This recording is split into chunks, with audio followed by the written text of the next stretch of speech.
Oh, yeah. It's your boy, Mr. Esmond. What's going on, Tiana, Emily, Jacob, Jeremiah, Tajane, Sean? I hope you guys are all safe and healthy. I'm living my best life, doing the best I can. The wife's asleep, the kids asleep. It's time for me to get to work. So here we go. Today's assignment is going to be very similar to what we usually do in class. I'm going to give you an outline that has blanks in it, and you're going to fill in the blanks with the proper word. I'm going to go through a PowerPoint presentation. The words that you need to put in the blank spots are written in red for you. I'm going to talk throughout the whole entire presentation, and you guys don't have to listen to it. You guys can simply just go from slide to slide and pause it when you need to and take the notes that you need. But either way, I'm going to talk and give some side information, and hopefully it'll help you understand this better. So hopefully you have the document open in front of you. I'm going to start the PowerPoint presentation and just stop the video whenever you need to take the notes. So just give me 1 second. So you guys started last week with this new topic. We're learning about ancient Egypt, and yesterday's video told you guys that ancient Egypt, ancient Egyptian history is broken into three different time periods: the Old Kingdom, the Middle Kingdom, and the New Kingdom. So we're starting with the Old Kingdom. And before I jump into that, I'm just going to review the main points of the section of the book that you guys were supposed to outline last week. So Egypt owes all of its success to the fact that it was by the Nile River. So most of Egypt is actually desert, but the areas of land close to the river were very fertile. And one good thing about the Nile River compared to the rivers in Mesopotamia is that it had a predictable flooding schedule. So flooding can be bad, but it can be very good because it brings this material called silt to the land, and it's like Miracle-Gro, and it makes things great for farming.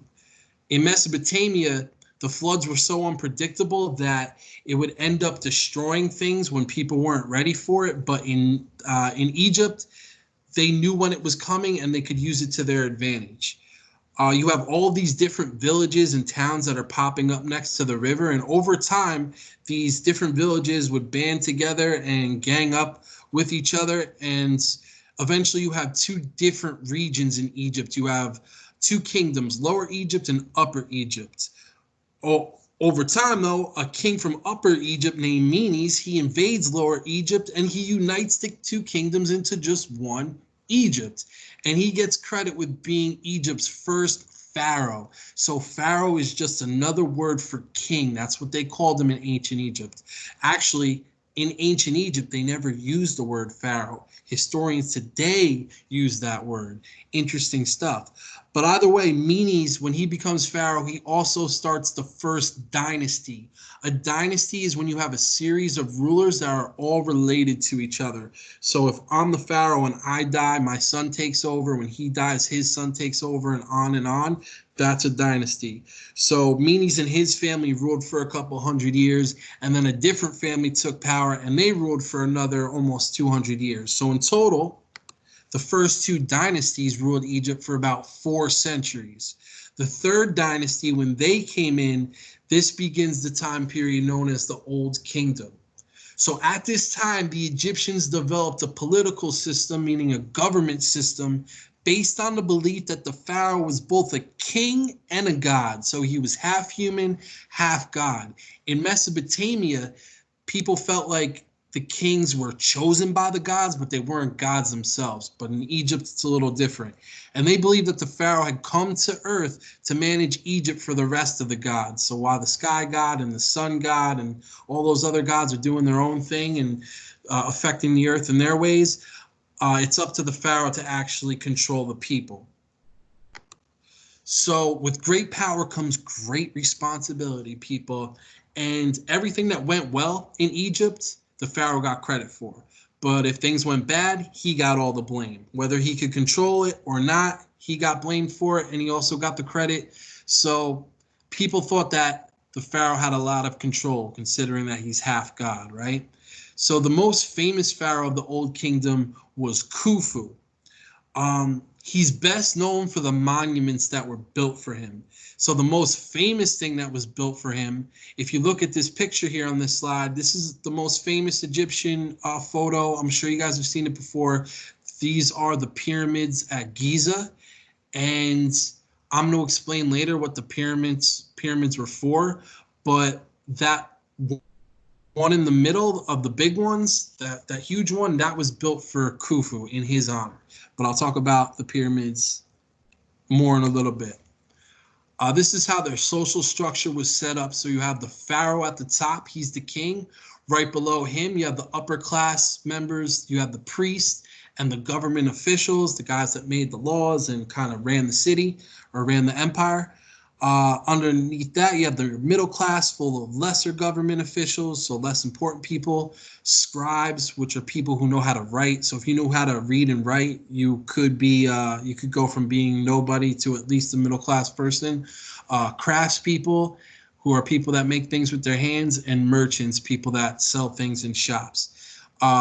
Below that, the lower class people, which was most Egyptians, were just farmers. So they're the lower class people, but they make up about 80% of the population. And below that, you have servants and slaves, people who are forced to do all the dirty work. So that's how it was set up. It's very similar to Mesopotamia. So religion was very important to the Egyptians, same as the Mesopotamians, right? So just like Mesopotamians, Egyptians practiced polytheism, which is the belief of many gods. The Egyptians built temples to the gods all over the kingdom. So temples are places where people worship. So a church is an example of a temple. The Egyptians had gods for nearly everything, just like the Mesopotamians. You had a sun god, sky god, earth god. The only difference is most of these gods for the Egyptians were mixed human and animal forms. So sometimes they would have the body of a human, but the head of an animal. Here's the major gods that are listed. You have Anubis, the god of the dead, Ra, the sun god, Osiris, god of the underworld. So I'll talk about religion in a little bit, but the underworld to them was where you went when you died, but it led you to a happy place. So we think of the underworld and we think of maybe hell, which is a bad place, but their underworld was actually a good place to be. So the afterlife played a huge role in how Egyptians lived their life. Much of Egyptian religion focused on the afterlife, and the Egyptians believed the afterlife was a happy place. In Mesopotamia, those people were a lot more negative. They kind of saw their gods as being mean, and they thought that even in the afterlife, things never got really better. But the Egyptians, because their life was usually so stable and the Nile provided them with everything they needed, they were generally happy. And the Egyptian belief in the afterlife stemmed from the idea of the Ka. The Ka is a person's life force, sort of the way that we think of a soul. They called it the Ka. And they said when a person died, his or her Ka left the body and became a spirit. But the Ka remained connected to the body and could not leave the burial site. So if you were rich, you got buried in some sort of tomb, and to fulfill the Ka's needs. So if you look at that picture, you have the person who's lying on that bench. That's the mummy. That's the dead person, and above it, you see that's that person's Ka. That's their soul hovering above them. And that soul cannot leave the tomb. And so if you were rich, you would be buried with things like furniture, clothing, tools, jewelry, and weapons. And relatives would bring food and beverages because the Ka would need to eat and drink. So if you were rich, you did a lot of work in preparation for your death because it was all about getting to that afterlife, which is a happy place. Their burial practices were pretty serious. So they believed that a body had to be preserved for the afterlife. They believed that if a body decayed, its spirit or its Ka would not recognize it. And if the Ka couldn't recognize the body for some reason, this is what they believed. They believed that the soul or the ka wouldn't be able to receive food or drink that it needed to have a good afterlife. So you had to make sure that the body was in good condition. So to keep the ka from suffering, the Egyptians developed a method called embalming. So embalming allowed bodies to be preserved for many years as mummies, which are specially treated bodies wrapped in cloth. So once you guys are done with this outline, I have a video for you guys to watch, which goes into this embalming and this mummification process in a deeper way. So I won't talk too much about it here. The embalming process, this whole process of turning someone into a mummy, took several weeks. And when finished, the embalmers wrapped the body with linen cloths and bandages and put them in a coffin, which was known as a sarcophagus. So this wasn't happening to everybody. Only royalty, really rich people, and other members of Egypt's elite could actually afford to become mummies. If you were from a poor family, you would just be buried in a shallow grave at the edge of the desert. So that was actually still good, though, because if you're buried in the desert, that sand has a lot of salt in it, and salt helps keeps things fresh, so it'll keep your body a little more fresh.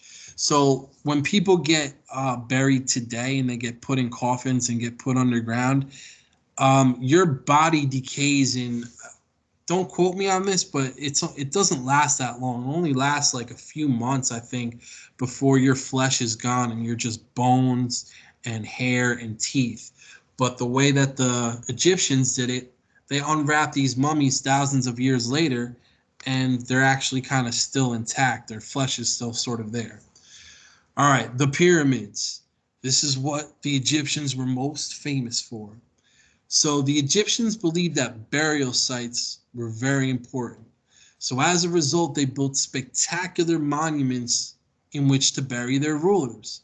The most spectacular of all were the pyramids, which are huge stone tombs with 4 triangle-shaped walls that met in a point at the top. So I'm sure you guys have all seen pyramids before. This picture that I put on this slide, I put this picture here because these are the same periods that you saw, or pyramids that you saw on the other slides. So a lot of kids think that these pyramids are just in the middle of the desert, but it's actually right next to the city. So burial in a pyramid demonstrated a pharaoh's importance. The size was a symbol of the pharaoh's greatness, and the pyramid shape pointing to the skies. Sorry, I can't talk. Hold on. It symbolized the pharaoh's journey to the afterlife. The Egyptians wanted the pyramids to be spectacular because they believed that the pharaoh controlled everyone's afterlife. Making the pharaoh's spirit happy was a way of ensuring a happy afterlife for every Egyptian. And that's it. So after you're done filling in the missing words, I got a video for you to watch. And make sure you're taking accurate notes, because I'm going to give you probably a quiz that you're going to use your notes for. So make sure you're all good with that. All right. Peace.